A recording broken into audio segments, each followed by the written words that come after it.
From the misty highlands to the bustling streets of Glasgow, Scotland's rock scene has birthed legends. But who are these unsung heroes? Dive into the stories of bands that not only rock Scotland but also left an indelible mark on the global music landscape. Let's uncover some more of the pioneers behind Scotland's rock evolution. Abel Gans emerged from the Scottish progressive rock scene in the early 1980s. Founded in 1980 by bassist Hugh Carter and keyboardist Hugh Montgomery in Glasgow, the band carved a niche in melodic and symphonic rock. Known for their emotionally rich landscapes and lyrical storytelling, Abel Gans quickly gained traction with the debut album Gratuitous Flash in 1984, which featured Alan Reid on the vocals, later of Palace fame. Their follow-up, Gullible's Travels in 1985, further refined their sound and is considered a cult classic amongst prog fans. Now, after lineup changes, the band released The Dangers of Strangers in 1988 and The Deafening Silence in 1994, continuing their fusion of folk rock and classical influences. After a hiatus, they returned with a self-titled album in 2014, and The Life of the Honeybee and Other Moments of Clarity in 2020, showcasing immature cinematic compositions. Current members include Dennis Smith on drums, Nick McFarlane on vocals and guitar, and Stephen Donnelly on bass, amongst others. The best-known tracks, Rain Again, Recuriodos, and Obsolescence Part 1. Simply trail your hand. Frankie Miller was born in Glasgow in 1949 and was one of Scotland's most powerful blue-eyed soul voices. Beginning his career with the band Jude, he went solo in the early 1970s. His debut solo album, Once in a Blue Moon in 1973, set the tone with gritty, heartfelt rock and soul. Miller found chart success with The Rock in 1975 and recorded this with the Memphis Horns and the Edwin Hawkins Singers. I took a walk on the rock. Yes, it's still. And Full House in 1977, which featured the iconic track Be Good to Yourself. Now, despite being a songwriter for others, Ray Charles, Rod Stewart, Bob Seger, Miller's own performances stood out for their emotional punch. His biggest hit came with Falling in Love in 1979, featuring Darling. Darling, I'm feeling pretty lonesome. A brain hemorrhage in 1994 halted his career, but his influence remains deep in Scottish music culture. Best known tracks, Darling, Be Good to Yourself, and When I'm Away From You. Now, Palace formed in Aberdeen in 1974 and quickly became known for their grand theatrical take on progressive rock. Initially, they're performing covers. They began to write originals. These were inspired by Genesis and Yes and became a key part of the 1980s neo-prog revival. A breakthrough came with the concept album The Sentinel in 1984. This was produced by Eddie Offord of Yes and LP fame, and it explored the Cold War themes through a sci-fi lens. The follow-up, The Wedge in 1986, leaned more towards a melodic, accessible sound. After a brief disbandment, they returned with Beat the Drum in 1999, The Cross and the Crucible in 2001, and later works like 25, XXV in 2011, and We Are Who We Are in 2014. They're known for their dramatic stage presence and elaborate storytelling. Core members have included Graham Murray on bass, Niall Mathewson on guitar, and Ronnie Brown on vocals. Best known tracks, Eyes in the Night, Arrive Alive, Cut and Run, and The Executioner.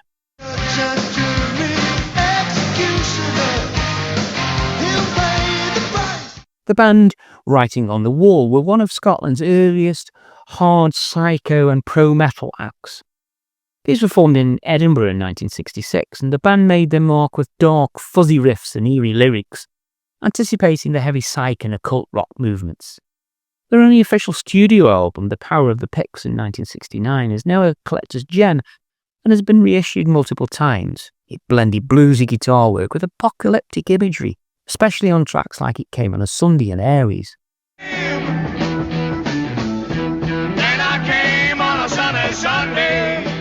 Their lineup included Linny Patterson on vocals, Willie Finlayson on guitar, and Jimmy Hush on drums.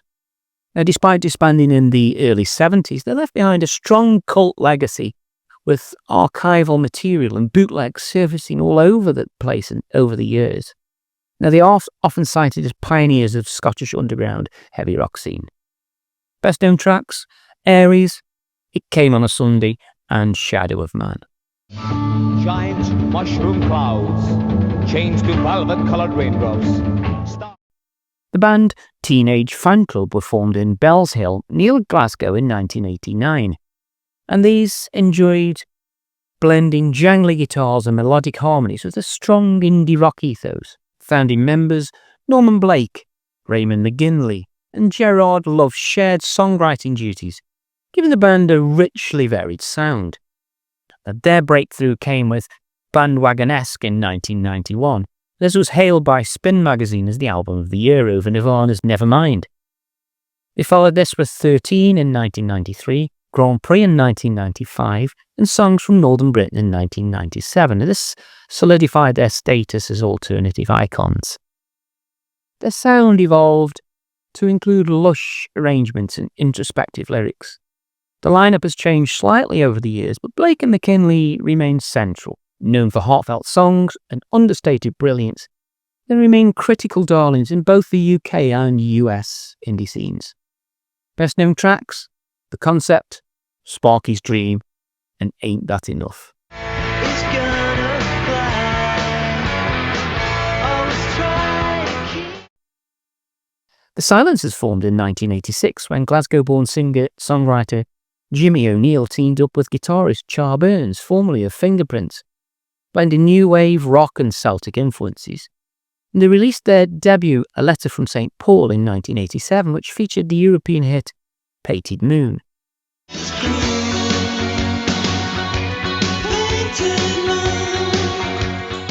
The band gained a loyal following in France and Spain with follow-ups like A Blues for Buddha in 1988 and Dance to the Holly Man in 1991, which combined jangly guitars with introspective lyrics and social commentary. The later albums like So Be It in 2004 and Come in 2011 maintained a devoted fan base. O'Neill's passionate delivery and Burns' atmospheric guitar were trademarks of their sound. The band saw fluctuating lineups but always returned to core storytelling values. Best known tracks to look out for: Painted Moon, Scottish Rain, Bulletproof Heart.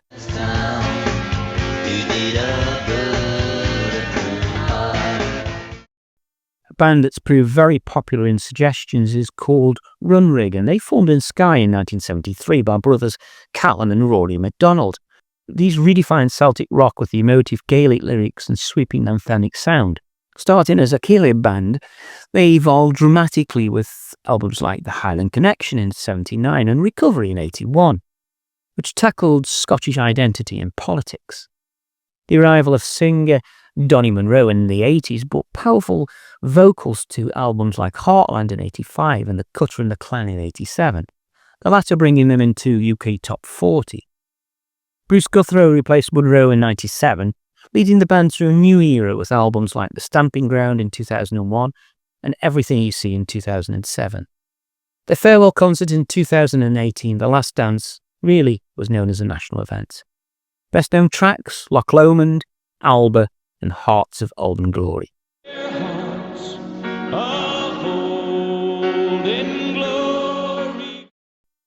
The Skids exploded out of Dunfermline in 1977, part of Scotland's punk wave.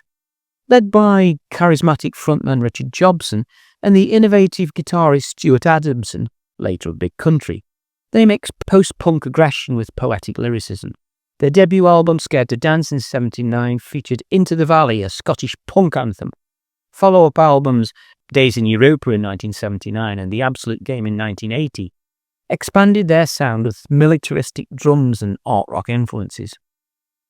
Though Adamson left in 1981, Jobson revived the band in the 2000s, culminating in the 2018 Burning Cities and 2023's Destination Dusseldorf.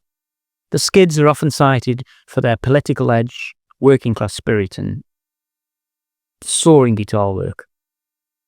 Best known tracks: Into the Valley, Working for the Yankee Dollar, and The Saints Are Coming.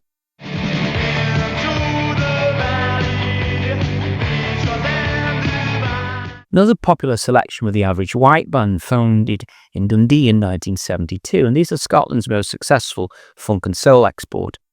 Blended tight grooves, jazzy instrumentation, and smooth vocals, they found massive success in the US.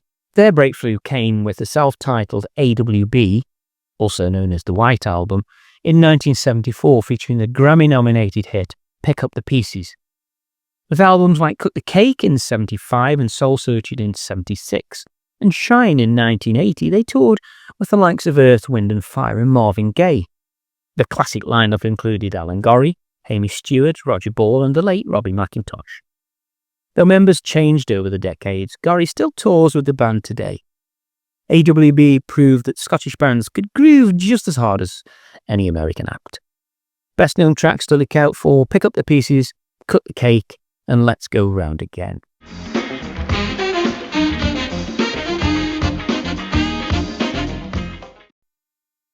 So there you have it. 9 bands, 9 legacies. One enduring story of Scottish rock. From the soul of Frankie Miller to the anthems of Runrig, the funk of AWB to the brilliance of Teenage Fanclub, Scotland's music has always been more than just notes and lyrics. Its identity, its spirit. Now, if this got you curious, check out my first video on Scotland's rock roots. I'll see you over there.